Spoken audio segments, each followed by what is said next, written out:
በአማራ ክልል በቀጠለው ውጊያ ዕለት በዕለት አዳዲስ ክስተቶች እየተሰሙ ነው። ልብን የሚሰብሩ አእምሮን የሚሰቅዙ መረጃዎች ከክልሉ አውደ ውጊያ መውጣታቸውን ቀጥለዋል። በተለይ ከሰሞኑ በስፋት ሲደረግ በሰነበታው ህዝባዊ ስብሰባ ላይ የሚሰሙ መረጃዎች እጅን በአፍ የሚያስጭኑ አጃይበኛ ሆነዋል። ዛሬው ዕለትም ከፋኖ ወደ መንግስት የገቡ ናቸው የተባሉ የቀድሞ የፋኖ ተዋጊዎች ጉድ የሚያስብል መረጃን ሰጠዋል። ፋኖ ተተኳሽና መሳሪያ የሚያገኘው ከመከላከያ ነው፣ መንግስት ራሱን ያጥራ የሚል ጉዳይ አንስተዋል። በሌላ በኩል በባህር ዳር እየተካሄደ ባለው ስብሰባ አስደንጋጭ ጉድ ተሰምቷል። ታደምጡታላችሁ። በተለምዶ የትግራይ ሰራዊት ኃይል የሚባለው ቲዲኤፍ አዲስ ወታደራዊ አዛዥ ሾመ። ጄኔራል ፍስሐ ኪዳኑ የተመኙትን ሹመት አጥተዋል። ጄኔራል ፍስሐ የሰራዊቱ አዛዥ ይሆናሉ ተብሎ ሲጠበቅ ሌላ ጄኔራል መሾሙ በህወሓት ውስጥ ክፍፍል እንዳይፈጠር ተሰግቷል። እንመለስበታለን። ኢትዮጵያ አሰብን መቆጣጠር አለባት ሲል ኤርትራዊው ድርጅት ይፋ አደረገ። ድርጅቱ ኢሳያስ ተወግዶ ኢትዮጵያ የአሰብ ባለቤትነቷን ማስመለስ አለባት የሚለውን አቋም ሲያሰማ አስመራ ቤተ መንግስት ሽብር ውስጥ ገብቷል። በዝርዝር እናስደምጣቸዋለን። በማዕድን ማውጫ ስፍራ ላይ ከባድ የተኩስ ልውውጥ መደረጉ ታወቀ። በተኩስ ልውውጡ በርካታ ሰዎች መገደላቸው ተሰምቷል። በዛሬው ዕለትም በክልሉ በሌላ የማዕድን ስፍራ ላይ የተኩስ ልውውጥ መደረጉ እየተነገረ ነው። በጉዳዩ ላይ የተሰማውን መረጃ እናስደምጣችኋለን። አክብሮታዊ ሰላምታችን በያላችሁበት የዓለም ዳርቻ የረሳችሁ የተወደዳችሁ የአንድ አፍታ ሚዲያ ቤተሰቦች ከአንድ አፍታ ለአሁኑ መደመጥ አለባቸው ያልናቸውን ዜናዎች ወደ እናንተ የምናደርስበት ሰዓት ላይ ተገኝተናል። አብራችሁን ትቆዩ ዘንድ ግብዣችን ነው።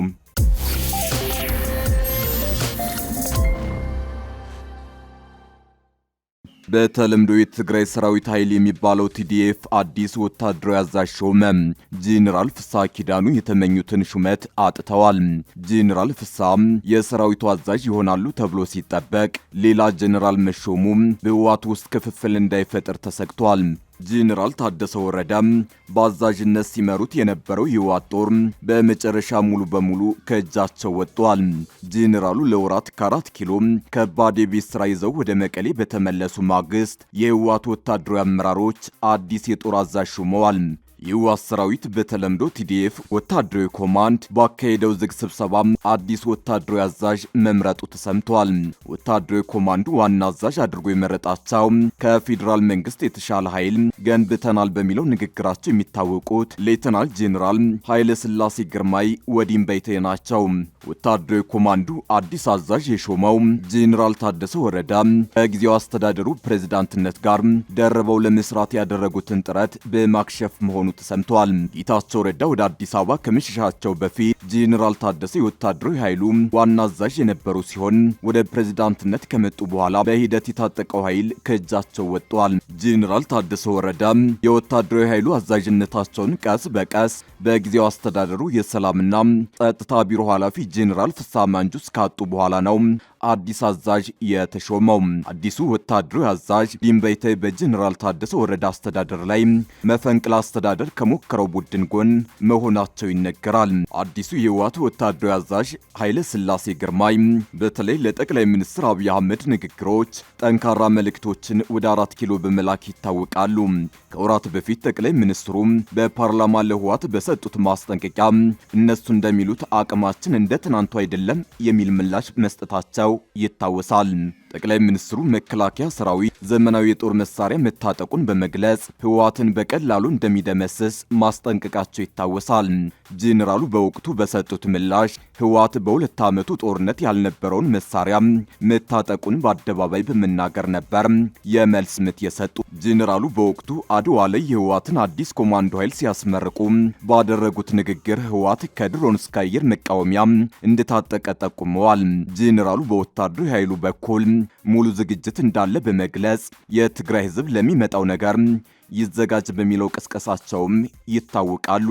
ጄኔራል ኃይለ ሥላሴ ግርማይ በአድዋው የጦርነት ዝግጅት ጥሪያቸው ላይ ጠላት ያሉት የፌዴራል መንግስቱ የአጋር መመናመን ሲገጥመው ህወሓት ተባባሪ አግኝቷል ማለታቸው ይታወሳል።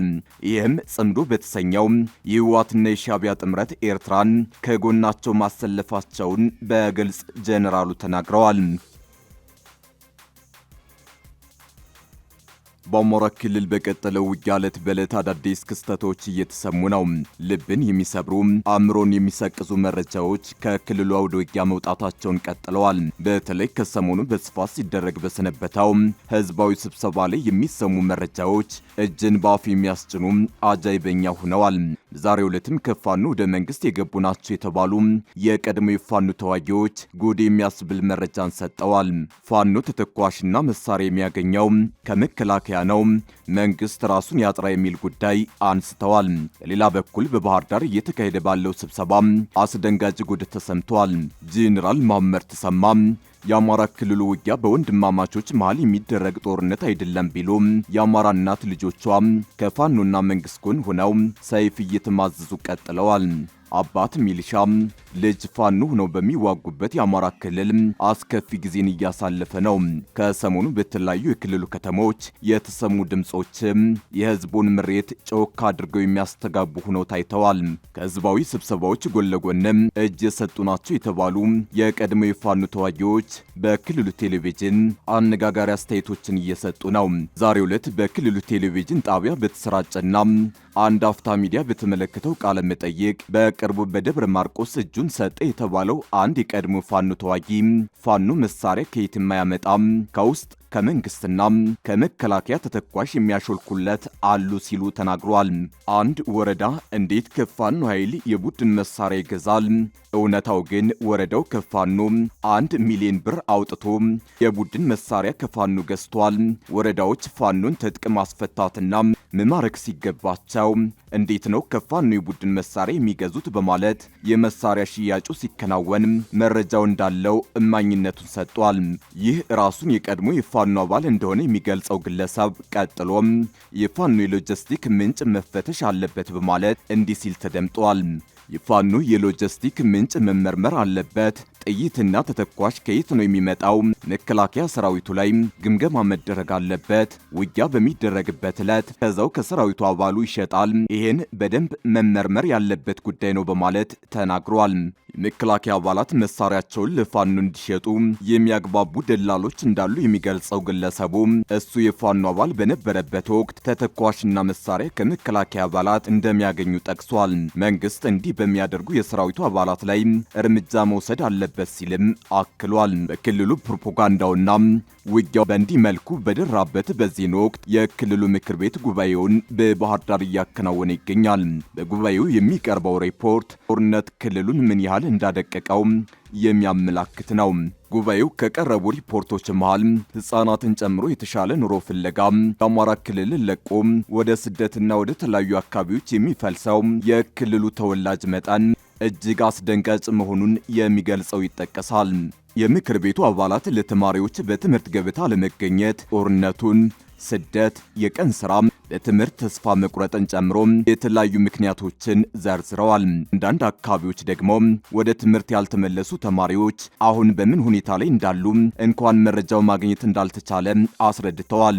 አንድ የምክር ቤት አባል የትምህርት መስኩ ችግር ውስጥ መሆኑን ጠቁመው በተለያዩ አካባቢዎች ከተማሪዎች ወላጆች እንኳን ልጆቹ የት እንዳሉ መረጃ ማግኘት እንዳልተቻለ ተናግረዋል። መረጃ ከሌለ ደግሞ እንዴት ነው እነዚህን ተማሪዎች መመለስ የሚቻለው ሲሉ ጠይቀዋል። በአማራ ክልል ከዚህን ቀደም የስደት ልምድ የሌላቸው አካባቢዎች ሳይቀር አሁን ስደት ልምድ ሆኗል ተብሏል። ይህም ልምድ በጣም አደገኛ ነው ያሉት የምክር ቤት አባሉ ከክልሉ በስፋት በአስራዎቹ ውስጥ ያሉ ወጣቶች ናቸው አባይ በረሃን የሚሻገሩት። እነዚህ ወጣቶች እየተሰደዱ ያሉት ደግሞ ስለ ችግራቸው ለመሆኑ ምንም ጥርጥር የለውም ብለዋል። ኢትዮጵያ አሰብን መቆጣጠር አለባት ሲል ኤርትራዊው ድርጅት ይፋ አደረገ። ድርጅቱ ኢሳያስ ተወግዶ ኢትዮጵያ የአሰብ ባለቤትነቷን ማስመለስ አለባት የሚለውን አቋም ሲያሰማ አስመራ ቤተ መንግስት ሽብር ውስጥ ገብቷል። የቀይ ባህር አፋር ዲሞክራሲያዊ ድርጅት ዋና ጸሐፊ አብዱ ሼክ መሐመድ ኢትዮጵያ በሰላማዊ መንገድ ወደብ የማግኘት መብቷን መጠየቋን እንደሚደግፉ ገልጸዋል። የቀይ ባህር ወደብ የማይሰራና ኢኮኖሚያዊ አበርክቶ የማይኖረው ከሆነ ለማንም የሚጠቅም አይደለም ብለዋል። ስለሆነም በሰላማዊ መንገድ የሚገኝበትን መንገድ መቀየስ እንደሚገባና የቀይ ባህር አፋር ህዝብም ተጠቃሚ የሚሆነው ኢትዮጵያ ተጠቃሚ ስትሆን መሆኑን አንስተዋል። የጨው የአሳ ሀብትና ወደብን ኢትዮጵያ ካልተጠቀመች ዋጋ ያለው አለመሆኑን ባለፉት 30 ዓመታት በተግባር ታይቷል ሲሉ ገልጸዋል። ከደርግ መንግስት በኋላ በአሰብ ላይ ምንም የተሰራ ቤት የለም ያሉት ዋና ጸሐፊው የነበሩ ቤቶች መዘረፋቸውንና ሁሉም ነገር ወደ ምጽዋና አስመራ መሄዱን ጠቁመዋል። ኤርትራ ከ33 ዓመታት በፊት ሉዓላዊ ሀገር መሆኗን አንስተው በሰላማዊ መንገድ ወደብ የማግኘት አማራጮችን ማምጣት ካልተቻለ ይሄ ህዝብ የወደብ ተጠቃሚ ነበር፣ ወደ ሚል ይሄዳል ብለዋል። ጠቅላይ ሚኒስትር አብይ አህመድ ከዚህን ቀደም ኢትዮጵያ የባህር በር እንደነበራት ታሪክ ይናገራል። በመሆኑም እነዚህን የባህር በሮች በንግግርና ውይይት ኢትዮጵያ ተጠቃሚ እንድትሆን ማድረግ አለብን።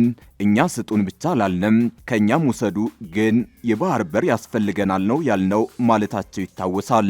ይህን ተከትሎ ኢትዮጵያ ከአሰብ ጋር ያላት ታሪካዊ ትስስር፣ መልክዓ ምድራዊ ቅርበት፣ የህልውና ጥያቄና የጸጥታ ስጋቶች በመኖራቸው የባህር በር አስፈላጊ የሚሆንበትን ምክንያት በመግለጽ በሰላምና በጋራ ተጠቃሚነት እንዲሁም በድርድር ላይ የተመሰረተ መፍትሄ መፈለጓን እንደምትቀጥል መግለጹ አይዘነጋም። በደቡብ ምዕራብ ኢትዮጵያ ክልል በ3 የማዕድን ስፍራዎች ላይ በተፈጸሙ ጥቃቶች 7 ሰዎች ተገደሉ።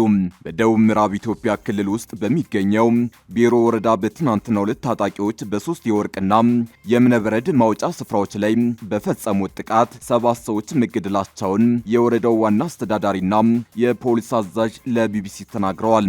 በዛሬው ዕለትም በሌላ የማዕድን ስፍራ ላይ የተኩስ ልውውጥ መደረጉ ተገልጿል። በምዕራብ ኦሞ ዞን ስር በሚገኘው ቢሮ ወረዳ ሐሙስ ታህሳስ 17 ቀን 2018 ዓ.ም በ3 ስፍራዎች ላይ ጥቃት የደረሰው ከረፋዱ 5 ሰዓት እስከ 7 ሰዓት ተኩል ባለው ጊዜ ውስጥ መሆኑን የወረዳው ፖሊስ አዛዥ ዋና ሳጅን ደመላሻኩ ለቢቢሲ ተናግረዋል። የወረዳው ዋና አስተዳዳሪ አቶ ገመዳ ካይዳድ በበኩላቸው እንደተናገሩት የመጀመሪያው ጥቃት የተፈጸመው ቢሮ ማይኒንግ በተባለ በወርቅ ማዕድን ፍለጋ ላይ በተሰማራ የማዕድን አውጪ ኩባንያ ላይ ነው። ኩባንያው በአካባቢው ወርቅ ለመፈለግ ከፌዴራል መንግስት የ3 ዓመት ፍቃድ ወስዶ የተሰማራው ከ1 ዓመት በፊት እንደሆነ ጠቅሰዋል። ቢሮ ማይኒንግ ጥበቃ ላይ ያሉ መከላከያዎች ወደ ከተማ ሲሄዱ እነሱ ላይ ተኮሱ። እነሱ ጋር እንደተተኳኮሱ ወዲያውኑ አንድ ሳይት ላይ ገብተው ጥቃት ከፈቱ ሲሉ በጋቢሳ ቀበሌ የተፈጠረውን የመጀመሪያውን ክስተት ገልጸዋል። በወርቅ ማውጫ ስፍራው ላይ በተፈጸመው የመጀመሪያው ጥቃት የአንድ ሰው ሕይወት እንዳለፈ ሁለቱ ባለስልጣናት ገልጸዋል። በጥቃቱ የተገደለው ግለሰብ በማዕድን ማውጫው ስፍራ ላይ የሚሰራ የአይሱዚ መኪና ረዳት እንደሆነ ዋና አስተዳዳሪው አንስተዋል። የፖሊስ አዛዡ ዋና ሳጅን ደምላሽ በበኩላቸው ከሞት በተጨማሪ አንድ ሌላ ሰው ላይ ጉዳት መድረሱን አክለዋል። ዋና አስተዳዳሪው አቶ ገመዳ እንደሚናገሩት በዚህ ስፍራ የነበሩ ሌሎች ሰዎችም ጥቃት ተከፍቶባቸው ነበር። የሳይቱን ሰው ከበቡ። ከዚያ ሚሊሻ አስተባብረን ከዚያ ሳይት አስለቀቅን። ትንሽ ስንቆይ እዚያው ማዕድን ማውጫው ስፍራ ላይ ከመከላከያ ጋር ለረጅም ሰዓት ተዋጉ ሲሉ ቀጥሎ የተፈጠረውን ክስተት አብራርተዋል። በጥበቃ ላይ ከነበሩ የመከላከያ ሰራዊት አባላት ጋር በተደረገው የተኩስ ልውውጥ ምንም ጉዳት እንዳልደረሰ ገልጸዋል። ይሁን እንጂ ጥቃቱ የእብነበረድ ማዕድን ማውጫ ስፍራው ላይ ቀጥሏል።